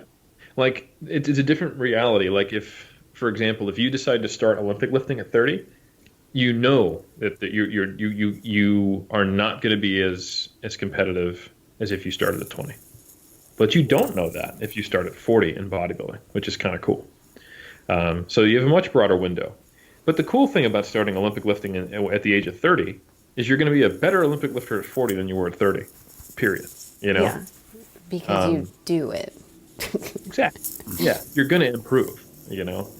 So, and you don't know what you're capable of until you get there. Like, there's a lot of these stories of people who start powerlifting in their 60s and 70s and break a whole bunch of world records. So that means they always had that in them, and man, they're so good that in their 60s and 70s they're just crushing masters records. Yeah. So it's literally never too late, in my opinion, when it comes to especially bodybuilding. To bodybuilding and powerlifting, and you kind of just have to treat yourself as an individual. There's nothing you can do to change age, and there's nothing really special that you have to do, in my opinion. Maybe have a slightly higher protein intake, but like I said, I think the studies that show that are like after 70, and then maybe sedentary as well. So that's just that sarcopenia kicking in. Yeah, and a lot of sarcopenia is actually the sedentariness. It's hard to differentiate. Yeah, I was going to say, like, regardless, like the shit that it's going to do for your health and bone density, if you never lifted versus started in your 30s or 40s, for both genders, it's like, man, it's going to increase your quality of life like crazy, especially later on. Yep. Anyways, that was just another PSA. So cool science fact. To my knowledge, I don't think this has been beaten. The highest bone mineral densities ever recorded in women, and I could be wrong, this was true a few years back, is in a case series of 2 female powerlifters, one who's in the Masters 1 division, one that was in the Masters 2. Which is crazy. That means awesome. 2 peri or postmenopausal women had the highest bone mineral densities in any woman recorded in the literature, which is nuts. Because they were, world champion. Just been weighting their bodies for so long. Exactly. Because they're loaded, So it's just a very, very important aspect of health, as you get later in life. Typically, as bone mineral density drops, and it means also, which also drops lean body mass, and they probably influence one another. Your fall likelihood increases, and the potential downside of what happens when you fall increases. And after someone has fallen and then injured themselves, and either fractured something or broken hip or whatever, that's typically when you have a limited time left on this earth and the clock's counting, and you can delay that pretty long time with the lifting. So lifting does add. Keep your hips. It's never too late, exactly. And like lifting weights doesn't prolong your life much more than not a couple more years, but it greatly increases the number of the years that you're on this planet that are quality and where you're functional. I think who was it? Jack LaLanne worked out the day before he died, if I recall correctly. How old was he? He was like 90s, no? Jack LaLanne? I'm going to get on the Google machine. Oh, he was up there. He was up there. Because the juice, the real juice, y'all, not the... Yeah, Jack LaLanne was natural. I should say that. But he was the juicer. That's right. Waiting. Jack LaLanne's power juicer. But I believe he passed away. Born 1914, died 2011. So he would have been like 87. Oh. Yeah. 87? 97. Am I stupid? I'm stupid. We already proved that in this podcast. It doesn't say it. Usually Wikipedia will just... Yeah, I should just click on Wikipedia. This is taking way too long. He died at the age of 96. Woo! There we go. Dang. They're going to call me Dr. Andrea now. I was right. They will. You know what? Oh, never mind. Did I ever tell y'all that my friend used to call me Dre, and so that was why I was going to go for my PhD, was entirely to be Dr. Dre. I think I've said that before. I think that's the only reason. I'm actually surprised you didn't get it. Like that's... Anyways, okay, so that's included some PSAs, but also it's fairly straightforward. Like, that was a good case for why 35 to 40, it's like, duh, do it, and do it the way anyone would, and you'll get results in a pretty normal amount of time that anyone would. It's just that time frame is just scooched back. 100%. Okay, so let's do, I don't know, 52. What do y'all think? something. And it's not to say you can't do it at 53, but we just need to get on with the podcast. We'll say 40s and beyond, maybe 40s and beyond, because 40s is like an epic birthday to a lot of people. Like some people think their life. Oh, because that's the hill, right? There's a hill there. That's the hill, yeah. Honestly, I don't think it changes much. I think there's some people say there's some 50's data. the hill. There's some data to suggest on average, being that age, it reduces recovery time. Sorry, increases recovery time, I should say. And so you have to and you're just more, you've been around longer. So you might have other unrelated injuries to lifting. When they've been a potato their whole life. That's especially if you've been sedentary. It's just, more time spent sedentary. It's not necessarily an age thing. It's just more time spent sedentary. Potato is the most sedentary of the vegetables. Correct. Is that why he said that? Okay. Yeah. Just lays around the dirt way too long, I think you just need to realize that, like people will sometimes talk about like, oh, I get concerned about lifting weights because I might get hurt. You have a much higher rate of injury being sedentary and lifting weights.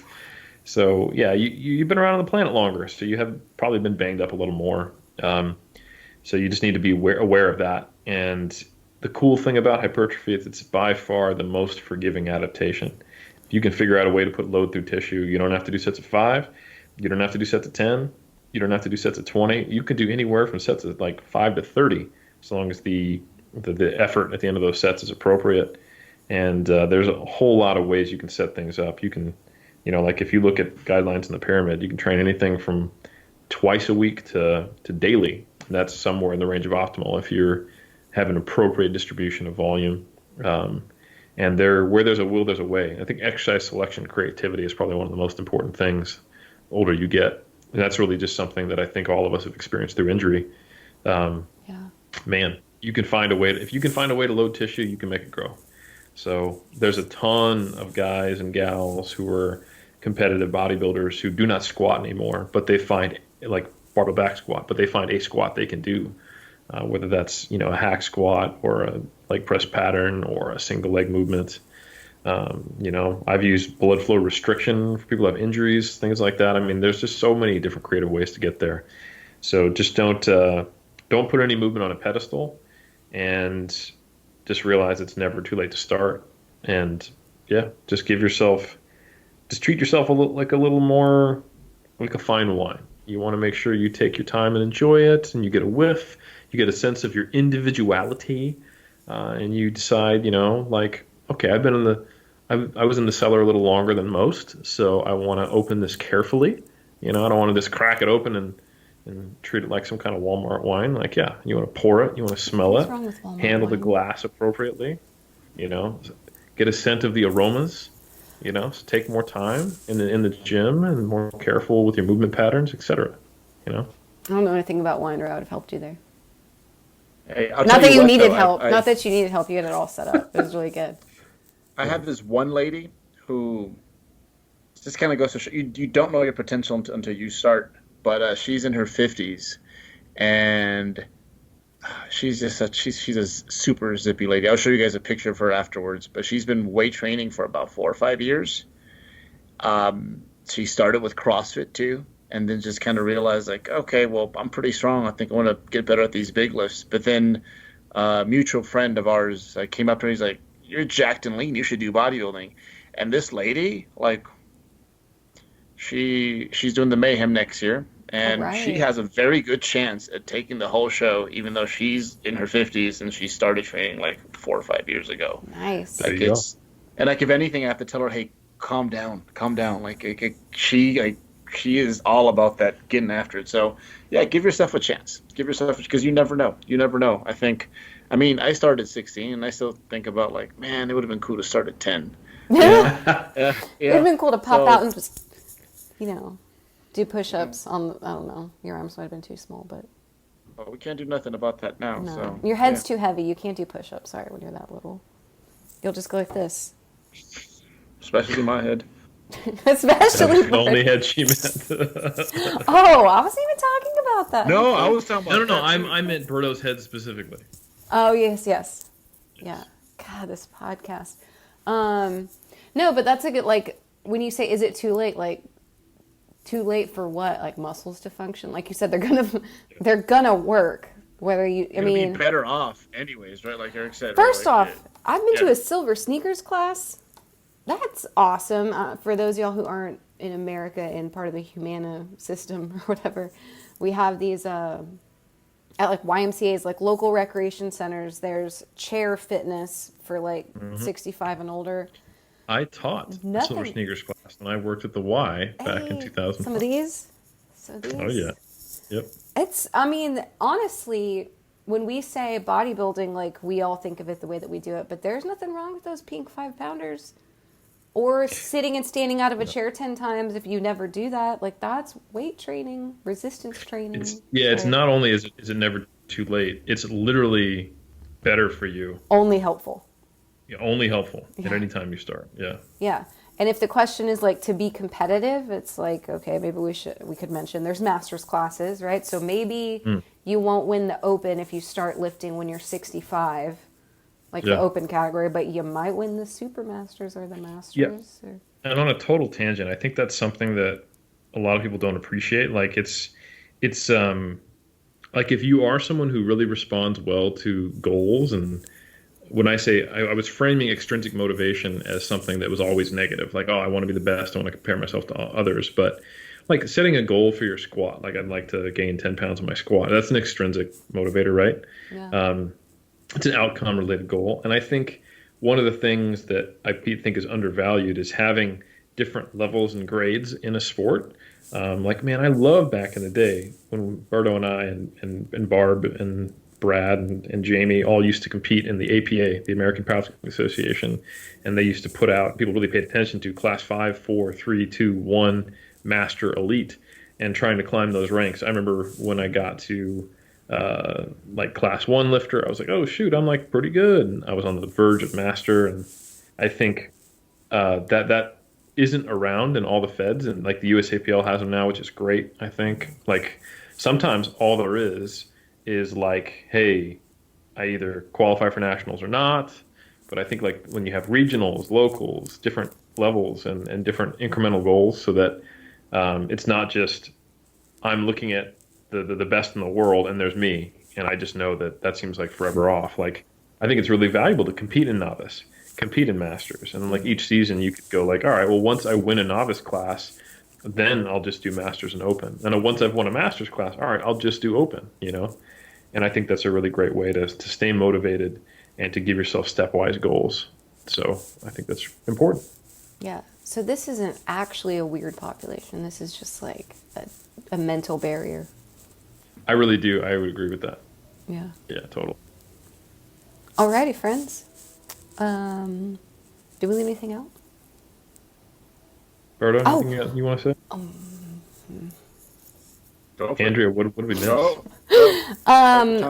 We've mentioned a lot throughout this episode. A determining factor to someone's success in all of these definitely the first two, was whether or not they were potatoes their whole life, aka not athletes, versus someone who was an athlete before. Like a very common, I wouldn't say common, like a big consideration that all of us coaches have talked about is the history of an athlete before we get them. Whether they've structured weight train for 6 months or 6 years, well, I guess 6 years, whatever. But like this, when we say in this podcast, they haven't been lifting more than 6 months, but it does matter what they did before that 6 months. Go ahead. I think like if I was to give a non-athlete the guidance to lift weight for 6 months and come back to me, and they were to send me videos of their form, you would see something different on average than if I was to give an athlete the guidance to lift weights for 6 months and come back to me. The latter would move much better because they have a lot more history of being in their body as an athlete. So I will say that if you don't have an athletic background, like if you've don't really know how to move, and if you've been sedentary most of your life, it's probably even more important to consider getting an in-person personal trainer or a powerlifting coach or someone to help you learn how to actually just do the barbell fundamentals. And that's something that Classes of different sorts too would be good. absolutely, Yeah. yeah, like definitely you just want some expert eye on you. Like it's very difficult if you haven't done a lot of moving to just use like YouTube to teach you how to do the exercises. Like you probably want to have some kind of supervision and guidance or feedback or even like a workout partner. Like that's probably the most common Yeah. thing is just someone who has a lot of experience lifting weights properly to train with you. You know, a competitive power lifter can be a great tool for someone who wants to be a bodybuilder, even if you don't plan ever getting on the platform. Just teaching you how to squat, teaching you how to press, teaching you how to pull things off the ground, and then applying that to things like hammer strength pressing, incline pressing, decline pressing, dips, RDLs, you know, front squats, hack squats, leg press. There's a lot of transferable skills there. So, And it's so much easier to find someone nowadays. You know, it's mhm. like shoot, I'll say this, like if you're one of those people and you're looking for someone to help you out with your movement, just like DM me or something, and I can most likely find someone like that you Yeah. can drive to, like that can help you out with that. And I mean, in hindsight, that's probably the one thing, even though I did sports prior to this, that I wish I would have like really started off with is just learning how to Yeah. move, You know load in the gym how in a safe manner. Most CrossFit boxes outsource, like they have a day where they'll teach people how to bench or squat or deadlift or do the Olympic lifts or things like that. So I think um, like they'll have a lifter of some discipline teaching their discipline at their CrossFit box, which I think is really cool. You you know know, how so important find a reputable CrossFit gym that's been around for a while who outsources some weight training classes to weightlifters and go to them. you know how important we think this is. We made a whole course on it. It's called the Lifting Library, and we update it I say often, relatively often, a couple times a year, because not that. Yes, that is a plug because it's great, but also because as coaches, we had lots of conversations about how detrimental this can be to someone's progress if it's not good. So, Hmm. so when we say follow the sound program, we provided it for freezies on our Instagram. But if you don't do the movements right, You're not doing the program, really, are you? are If I you? say Yeah, squat yeah. and what you do is not a squat, I can't guarantee your results. Yeah, so like ideal world is someone in person with you. That would be great. If not, I think the lifting library is my favoriteest thing on the internet, not just because we made it, but because we specifically made it for this program or this Yeah, problem. absolutely. And then if not, sure, And there's they're not free mutually stuff on exclusive, YouTube. Yeah, you know? that's true. Yeah, Reminders. I love, you know, so for those who don't know, Andrea was inspired by the Catalyst Athletics videos on Olympic lifting. To be like, hey, we need to do this for bodybuilding, and For that's sure. kind of what inspired us. And now that I have been on and off, and currently now pretty seriously into Olympic lifting, I have an Olympic lifting coach, or have had an Olympic lifting coach, and will in the new year. And guess what? I also look at the Catalyst Athletic videos, Yeah, you so can they're review certainly that complementary. over Yeah. and over and over. And what's weird, not even weird, that was totally not what I meant. What I think I want to convey is that anytime now, I think any one of us, if we went back and like watched a video of ours or anyone's, like you need different cues at certain times in your lifting career for the same movement.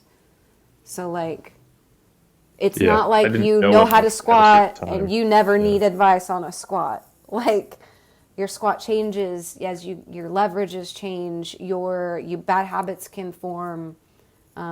Man, all kinds of shit can happen. And you just might be in a different mental space where like you didn't understand this cue back then and now you do and it's like a game changer or whatever. Mm-hmm. Well said. Thank you. So if you were never an athlete, we recommend you getting help with your movements somehow.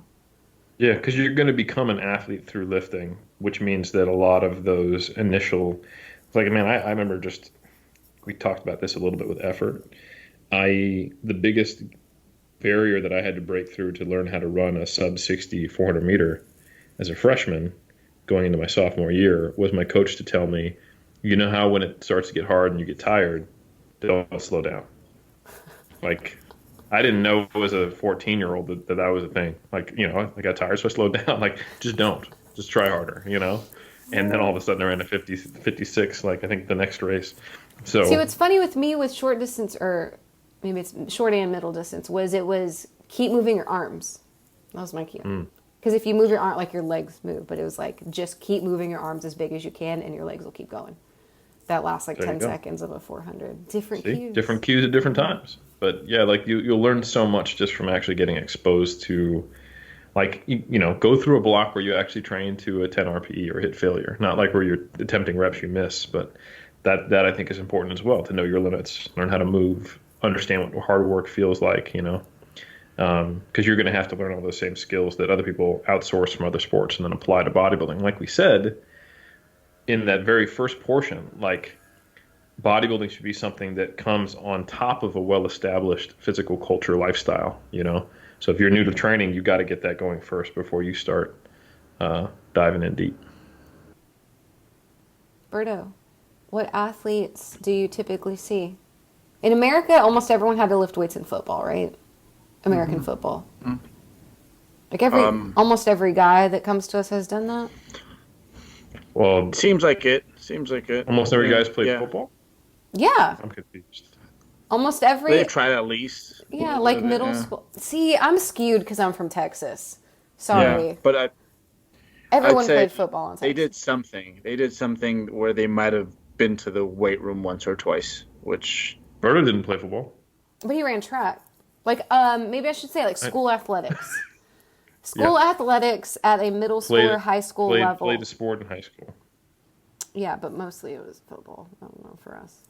Like, everyone, you know which ones are my favorites? Let's hear it. It's totally on topic.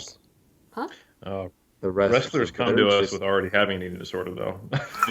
But they are Spit in this tough cup, as it you'll gets. be fine. They are tough. That's No. it's like, so you got me to yell at you?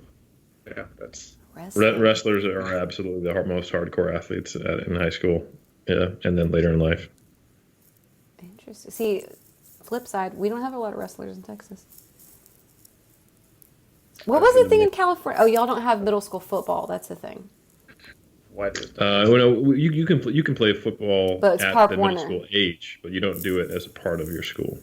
Gotcha. And remember that so there's Texas and then Northern California, which are the most dominant football programs in the nation. So Georgia too. Georgia's pretty, in Florida. Say you're gonna but like some the people culture. mad saying, the culture is pretty. Yeah.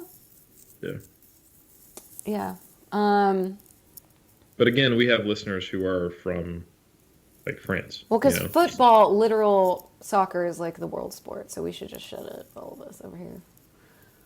I think a good generality is that if someone has not been exposed to sports, bodybuilding would be your kind of first sport. So you want to get the point where you're experienced as an athlete before you start truly competitive bodybuilding, which means lifting for a while.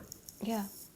Yeah. All sports have those prereqs, and like you kind of have to make up yours on the fly depending on what you're getting on and like the big prereq is that you had a most likely when we say did you do a sport, we mean like you had a guided eye in a coach, usually in person somehow. That might be more. And you learned how to move. You learned how to operate in a sporting environment with a coach and maybe with teammates, which won't apply as much in bodybuilding, but with the coach primarily. And you learned how to apply yourself and push yourself.